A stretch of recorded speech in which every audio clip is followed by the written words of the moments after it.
ಅಮಿತ್ ಶಾ ಅವರು ಭಾರತದಲ್ಲೇ ಅತಿ ಹೆಚ್ಚು ಕಾಲ ಈ ಗೃಹ ಸಚಿವರಾಗಿ ಕಾರ್ಯನಿರ್ವಹಿಸಿರುವ ಹೆಗ್ಗಳಿಕೆಗೆ ಇವತ್ತು ಪಾತ್ರರಾಗ್ತಿದ್ದಾರೆ. ಅಡ್ವಾಣಿಯವರ ದಾಖಲೆಯನ್ನ ಕೂಡ ಅಮಿತ್ ಶಾ ಅವರು ಬ್ರೇಕ್ ಮಾಡಿದ್ದಾರೆ ಅನ್ನುವಂತಹ ವಿಚಾರವನ್ನ ನಾವು ಗಮನಿಸಬೇಕಾಗುತ್ತೆ.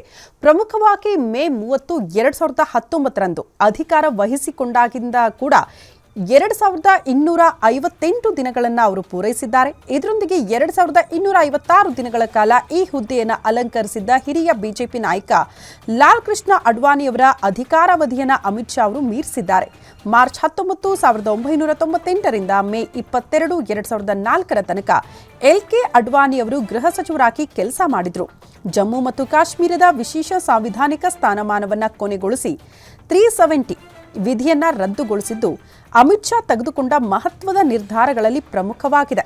ಆ ಮೂಲಕ ಅಮಿತ್ ಶಾ ಅವರು ಭಾರತದಲ್ಲಿ ಅತಿ ಹೆಚ್ಚು ಕಾಲ ಗೃಹ ಸಚಿವರಾಗಿ ಅಧಿಕಾರವನ್ನ ಪೂರೈಸಿದ್ದಾರೆ. ಈ ದಾಖಲೆ ಅಡ್ವಾಣಿಯವರ ಹೆಸರಲ್ಲಿತ್ತು, ಬಟ್ ಅದನ್ನ ಕೂಡ ಈಗ ಬ್ರೇಕ್ ಮಾಡಿದ್ದಾರೆ ಅಮಿತ್ ಶಾ ಅನ್ನುವಂತಹ ವಿಚಾರ ಗಮನಿಸಬೇಕಾಗುತ್ತೆ.